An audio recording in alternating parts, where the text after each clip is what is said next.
This is the Fast Track Impact podcast for researchers who want to be more productive and achieve real-world impacts from their research. Apologies for the background noise. This week I am recording a podcast from the Climate Summit in Madrid, and it is almost impossible to find anywhere quiet. But I'm going to follow up from last week. This week we're going to be doing part 2 on evidencing impact.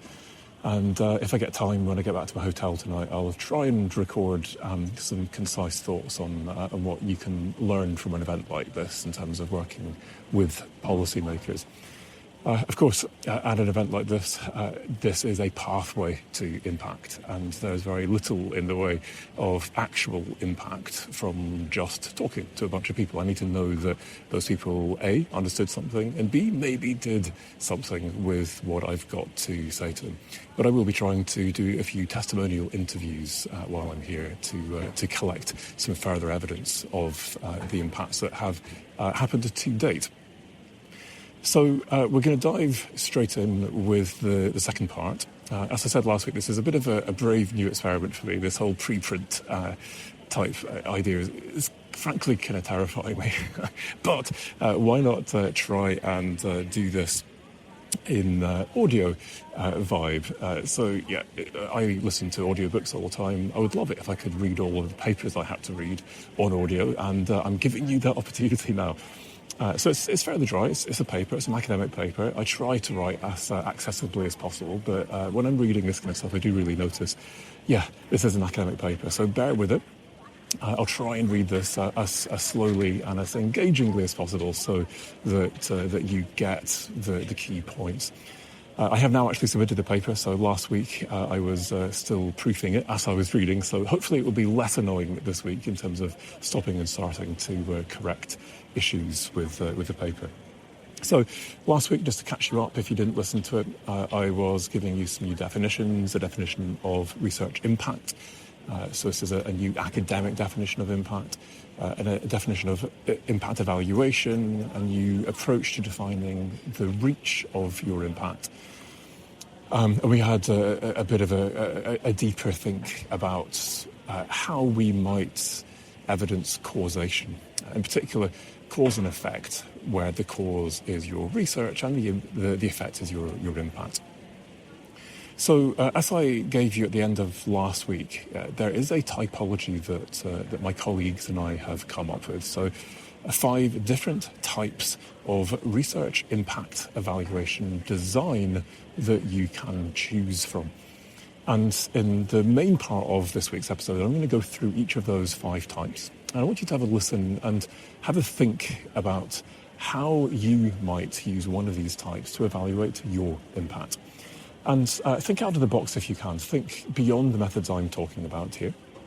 And ask yourself whether there are methods that you use on a regular basis that you might be able to adapt within this particular family or type of methods that I'm describing. So there are 2 things. I'm going to go through the table. If you've got the Research Impact Handbook, you'll see a prototypic version of this table. I'll run through elements of that table and I'll read through each of the segments. And then I'll conclude with the methodological framework that we're proposing to help you choose which of these different types of evaluation design is most relevant for you. And then within that, the relevant methods that you might want to deploy. So let's start with quantitative, experimental, and statistical impact evaluations.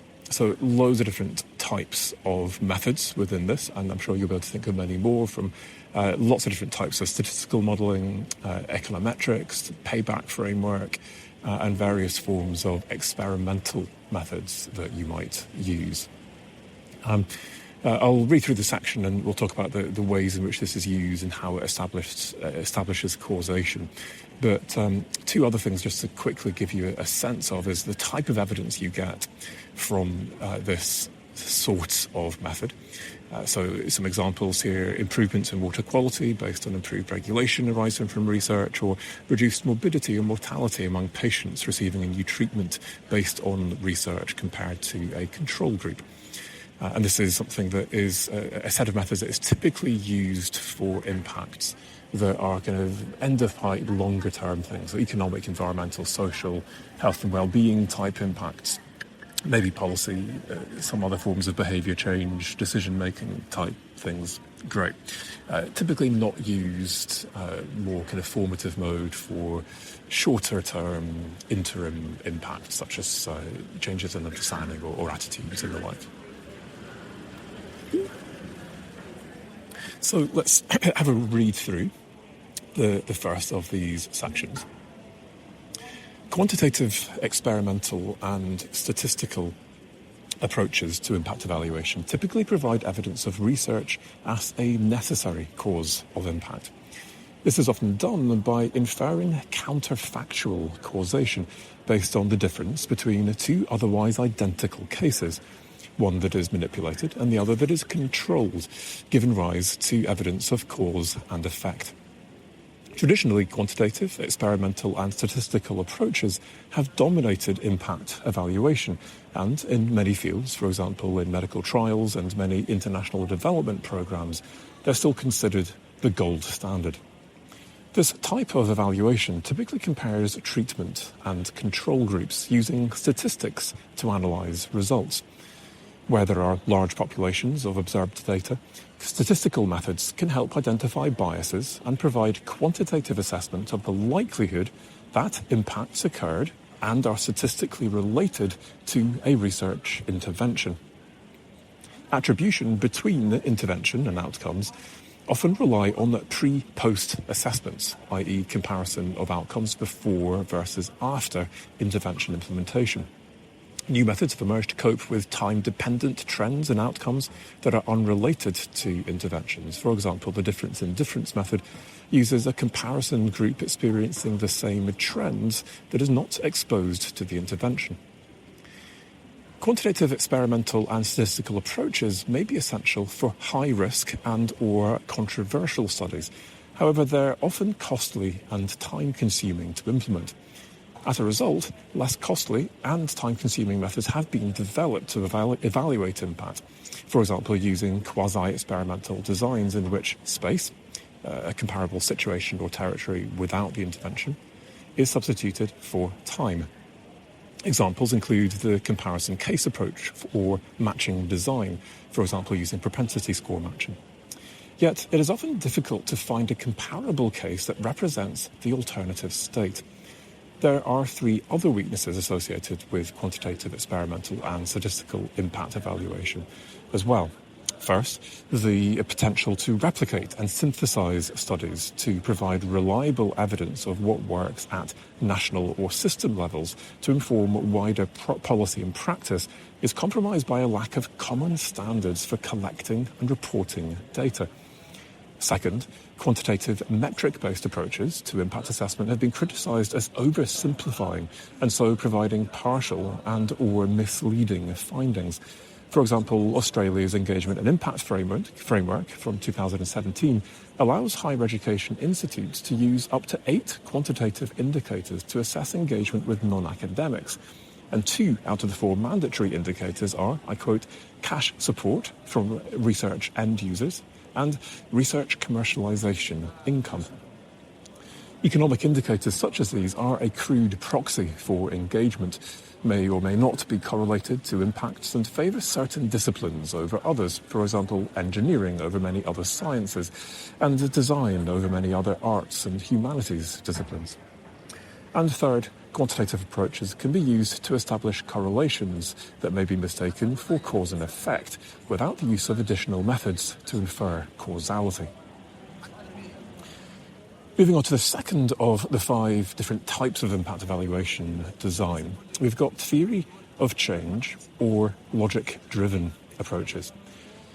Just having a quick look at the table, the kind of methods we're looking at here are theory of change as a method. If you want to find out more about this, go to fasttrackimpact.com/TOC for theory of change, and you can see how to develop a theory of change for a research project that goes all the way from research to impact. But we've also got this broad family of methods known as logic models, the most common of which is logical framework analysis.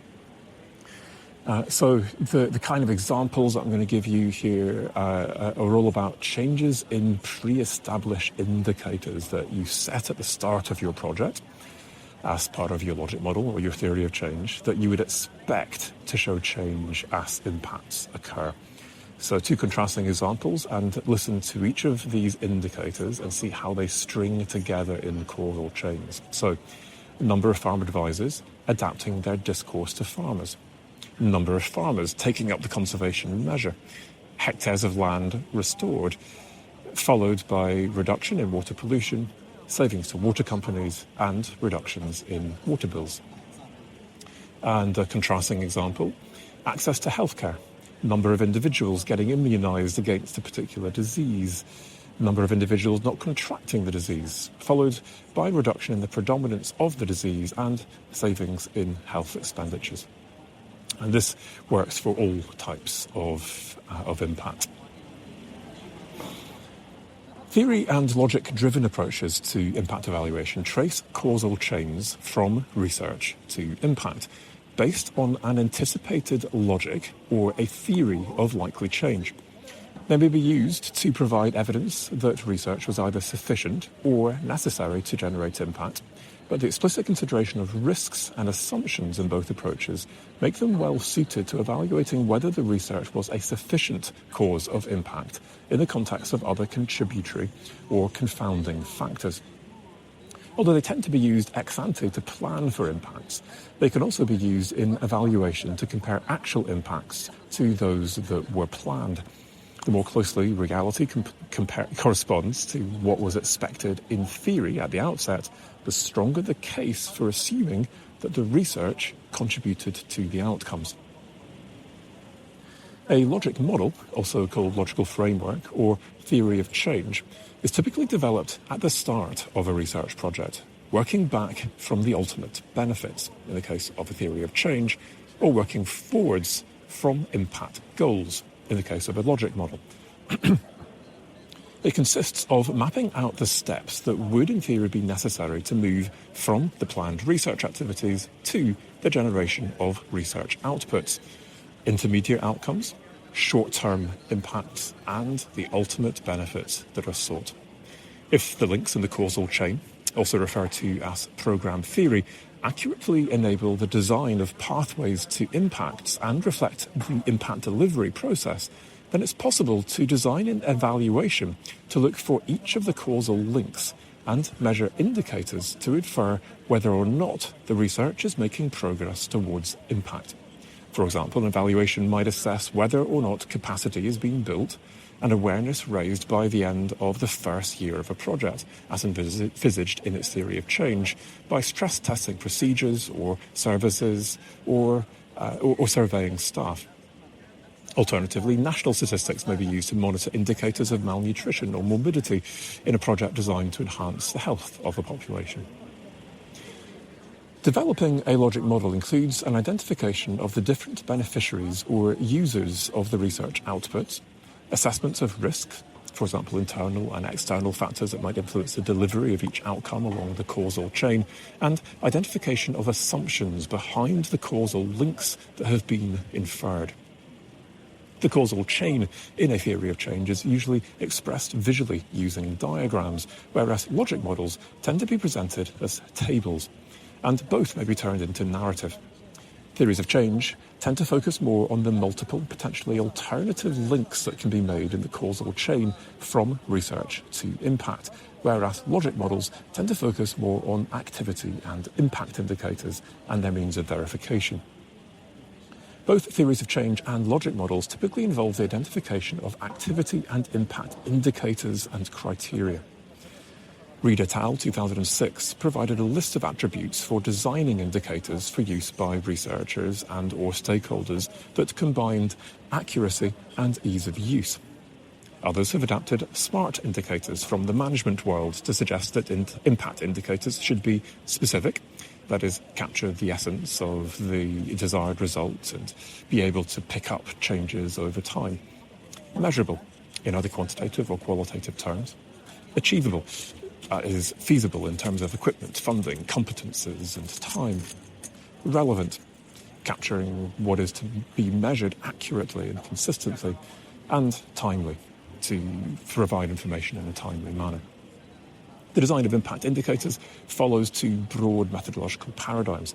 First, an expert-led and top-down approach, where indicators are collected rigorously, scrutinised and accessed, often using statistical tools. This top-down approach enables evaluators to present trends and make comparisons, but evaluations usually fail to engage local communities. And secondly, a community-based and bottom-up paradigm that's rooted in an understanding of local context and local perceptions of the environment and society, but that might be difficult to compare to other contexts.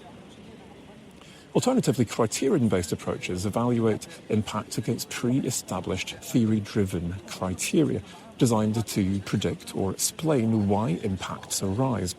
For example, Mitchell, 2019, developed a survey approach in which data from publics and stakeholders is collected to measure outcomes in different categories, rating their usefulness, based on a Likert scale of answers to questions about instrumental, conceptual or symbolic use, to create a numeric impact index against which different case studies can be compared. A number of others have proposed the usability of research as a key evaluation criterion, categorising research according to the ways in which it can be used, for example, conceptual use, instrumental use, and capacity building. Alternatively, based on criteria arising from participatory research with researchers, Martensen et al., 2016, proposed that impact should be evaluated in relation to the credibility of the underpinning research, its contribution to society, the extent to which the research can be effectively communicated, and the extent to which it conforms to established ethical and research quality standards. So let's move to the third out of the 5 types of impact evaluation, and we've got systems and pathway analysis. So let's have a wee look at the table. Lots of different methods here: contribution analysis, knowledge mapping, social network analysis, Bayesian networks, agent-based models, dynamic system models, the list goes on. This is a set of methods that are particularly well suited for evaluating policy impacts, other forms of decision-making and behaviour change and capacity building, less commonly used for end-of-pipe stuff, although that is possible. And some examples of the kinds of evidence you might derive from this could be that you now have evidence of a significant contribution made by research to the solution of a previously intractable problem, increase and strengthening of the number of nodes or connections in a social network following a participatory process, or understanding of how a group of actors relate to each other and act. Evaluation designs based on systems and pathway analysis are similar to logic and theory-driven approaches. However, they're typically used ex post to explore whether research was sufficient to cause impact by disentangling the messy complexity of impacts that occur in complex systems, compared to logic and theory-driven approaches that are more often used in impact planning. They tend to draw on a range of qualitative and quantitative research methods to depict more complex cause and effect relationships. They're able to capture the complex range of other factors mediating impacts to enable the generation of arguments that the research made a significant contribution to the impact, even if direct and sole attribution is not possible. For example, Reed et al. 2018 used a combination of social network analysis and qualitative interviews to map knowledge flows through science policy networks to attribute policy impacts to specific research outputs. Research findings were traced as they were communicated between members of the network, identifying which findings got into policy and practice or not, and how the research findings had been transformed as they were translated for different audiences. Working with another part of the same network, Chapman et al. 2009 used agent-based modelling to understand how target stakeholders were likely to respond to different policy scenarios, to evaluate the social processes through which impacts typically occurred in the study system, and to guide ongoing impact generation activities, the outcomes of which were reported by Reed et al. 2018. Woolcott et al. 2019 built on quantitative measures of social networks to build a methodological framework based on human cultural accumulation theory. And they used interviews, questionnaires, and focus groups to assess how interpersonal as well as person-environment interactions contributed to the accumulation of memory within individuals and groups, leading to cultural change. As such, in complex systems, they argued that research impact should be seen as arising from the, and I quote, cultural effects of societal interaction, rather than from individual researchers and research outputs, focusing on, I quote again, research impact as our rather than my impact. While contribution analysis takes a logic model approach, it focuses on tracing pathways to impact as a way of assessing the relative contribution of the research to the impact, and is therefore relevant in this section. It involves mapping a pathway to impact and identifying assumptions and risks for each stage of the pathway. Impact indicators are identified to collect evidence for each element of the pathway and thus write a contribution story that considers various alternative explanations. It's a bit of a mouthful, just to warn you. The social impact assessment methods for research and funding instruments through the study of productive interactions project, breathe, SciAMPI for short, developed an approach to contribution analysis that acknowledged the complexity of attribution between research activities and observed impacts. It focused on specifically reflecting the productive interactions, as they called them, between actors, such as the researcher-stakeholder interaction, where knowledge is produced and valued that is both scientifically robust and socially relevant. The driver pressure state impact response framework identifies and monitors indicators within each of those 5 categories, driver pressure state, impact response, that are causally linked. In this framework, impacts are generally negative outcomes, and so in impact evaluation, the focus is on the effectiveness of the response to the negative impact. More broadly, systems models can provide detailed understanding of causal links from research to impact and are particularly useful for understanding complex, non-linear and unpredictable outcomes. As a family of methods, systems models range from highly quantitative, process-based models to qualitative conceptual models, referred to variously as mediated modelling, conceptual modelling and participatory systems modelling. At the quantitative end of this spectrum are process-based modelling methods, which can be used to estimate impacts arising from evidence-based interventions in policy and practice. For example, Ewan et al. 2000 developed a spatially distributed process-based model of the full water cycle for integrated land and water management, integrating new techniques for modelling flow and transport of sediments and contaminants to support decision-making at the catchment scale and inform policy related to the environmental impacts of land erosion, pollution, climate change and land use change within river basins. At the qualitative end of the spectrum, Kenter et al. 2014 used conceptual models to trace the shared social and cultural impact of new policies based on research, considering environmental, economic and social effects, alongside deeper effects on transcendental values and beliefs of affected populations. Sitting in the middle of the spectrum are dynamic systems models, fuzzy cognitive mapping, and Bayesian approaches, which can integrate both qualitative information, for example, a relationship between 2 variables of unknown direction and strength, and quantitative information, for example, a regression equation. Although more technically challenging, Bayesian methods are particularly useful for quantifying the uncertainty arising from missing information and are able to integrate multiple complex sub-models in addition to qualitative information.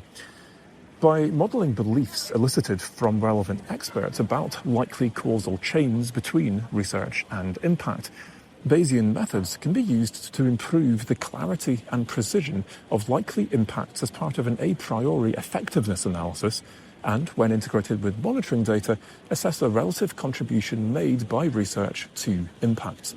Some evaluations, however, are based purely on qualitative data, as the next section shows. So the next section is qualitative and arts-based approaches. So loads of different methods here. We flavour, we've got testimonials, ethnography, participant observation, interviews, focus groups, textual analysis, skipping through here, oral history, storytelling, digital cultural mapping, media analysis, stroke social media analysis, and wait for it, poetry, fiction, music, dance, and theatre. And I will explain all in a moment. This works across all types of impact, and some examples of the kind of evidence you might get. Testimonials or statements from end users, for example, policymakers who are now applying a modelling tool, perhaps, or changes of perception, awareness, or attitudes of a social group as a result of engaging with research, or changes in culture, cultural discourse, or appreciation and benefit from cultural artefacts and experiences. Qualitative and arts-based evaluation methods tend to build a case that research was sufficient to cause impact by triangulating multiple sources of evidence to create a credible, evidence-based argument that attributes impacts to research. Both qualitative and arts-based methods can be participatory, engaging beneficiaries and other stakeholders in the evaluation itself, enabling these groups to engage and shape the evaluation, which then has potential to further enhance impact. Qualitative methods have a number of key advantages for reflecting impact. Referring to arts and culture case studies in Ref 2014, Hewlett et al. 2017 commented that, and I quote, "While reach of impact was largely presented as a quantitative measure, a qualitative layer of information about the type of engagement described also appeared vital. Little distinction can be made between direct and indirect beneficiaries when considering reach in purely statistical terms." In research settings, there are multiple lines of evidence and lines of argument and other factors contributing towards impact, and it can be difficult to isolate and collect data on all factors, risks, and assumptions. However, qualitative data, for example from interviews or testimonials and focus groups, can help explain and contextualize a project's results and create a rounded picture of the likely impacts, considering economic, political, institutional, and sociocultural factors. In fact, compared with quantitative methods, qualitative methods leads in some cases to a greater depth of understanding of how and why a research project was or was not effective, and how it might be adapted in future to make it more effective. Qualitative work, when combined with quantitative work as part of a case study, can furthermore help in the interpretation of quantitative data and relationships, especially in terms of inferring cause and effect. Using a mix of quantitative and qualitative methods in the impact evaluation process can enhance the validity and credibility of evaluation findings, facilitate the development of a method, extend comprehensiveness of evaluation findings, and generate new insights into evaluation findings. Having said this, criticisms faced by qualitative evaluations include the difficulty of generalizing from case-specific findings, the risk of excessive reliance on the opinions and perspective of the evaluator or those providing testimonials, perceived bias arising from small sample sizes where there is insufficient triangulation, and the inability to replicate or validate findings in quantitative terms, and the difficulty of obtaining standardized data allowing us to measure change over time or between groups. Qualitative comparative analysis attempts to overcome some of these limitations by mixing qualitative and quantitative methods in a case-based approach. It's particularly useful for disentangling complex relationships where there are multiple causal factors at play. Positive and negative cases of impact to be evaluated, for example, behaviour change versus offence caused by a public engagement event, are identified and analysed with stakeholders. The group defines a range of likely causal factors, for example, the research versus a range of other contextual factors, which are analysed using Boolean algebra to assess the combination of causal factors most likely to lead to cases of negative or positive impacts. Arts-based approaches may be used to evaluate impacts arising from any discipline and should not be seen as only relevant for the evaluation of impacts arising from research in the arts and humanities. Although they derive strongly from an arts and humanities context, we found approaches for using creative arts reported across a very wide range of disciplines within social sciences, healthcare, anthropology, biodiversity, and environment settings. The use of arts-based approaches in particular has, I quote, grown from the desire of researchers to elicit, process, and share understandings and experiences that are not readily or fully accessed through more traditional fieldwork approaches. That's Greenwood, 2012. Research approaches used in the arts and humanities aim to provide a deeper and more nuanced understanding of human experience, meaning, and values. As such, they're able to provide what I would describe as thick narratives of impact and highlight lived experience and meaning and attend to contextual factors. Such a constructivist approach towards building up accounts and understanding of beneficiaries' experiences has distinct value for capturing impact. Furthermore, such approaches to impact evaluation typically infer causation by jointly building a case with beneficiaries that triangulates multiple sources of evidence, including data collected by those beneficiaries, to create a credible argument for a significant contribution of the research to impact. In resisting binary thinking, arts-based approaches have the capacity to capture meaning, implicit in ephemeral phenomena, and benefits that are difficult to express and might therefore pass unrecorded. Methods based on the arts can be particularly useful for researching implicit and tacit impacts that are difficult or impossible to conceptualize or articulate. It is well known that some knowledge cannot be conveyed through language, such as emotional, aesthetic, and symbolic aspects of experience. In these cases, arts-based research methods can add value where more traditional tools, such as interviews or questionnaires, fail to articulate and capture impacts. This is particularly important when working with often vulnerable populations with limited verbal or written competence. Arts-based methods enable, I quote now, Chamberlain et al., 2008, enable better access to the emotional, affective, and embodied realms of life, cultivate empathy, and challenge and provoke audiences to engage with complex and difficult social issues. Visual arts methods commonly used in impact evaluation include photo elicitation, also known as photo voice and photo survey. Drawing, for example, rich pictures from soft systems methodology. Paintings, see Gillies et al., 2015. And collages, see Gerstenblatt, 2013. Music, theatre, and dance may be used in participatory monitoring and evaluation. For example, in ethnotheatre, evaluation data are translated into a play script, which is performed, offering potential for further debate and insight. Fiction writing may be used as a method of inquiry and analysis. For example, Sunden et al. 2018 used storytelling to increase stakeholder engagement in environmental evidence synthesis. More about that in the next section. And Kenter et al. 2014 used storytelling to elicit implicit knowledge about the values people held for the natural environment in research that sought to understand the social impacts of policy. The participatory nature of many qualitative and arts-based evaluation approaches means that people are engaged with research through an action-reflection cycle, enabling new understandings of the phenomena under study to come to light, often challenging perceptions and providing fresh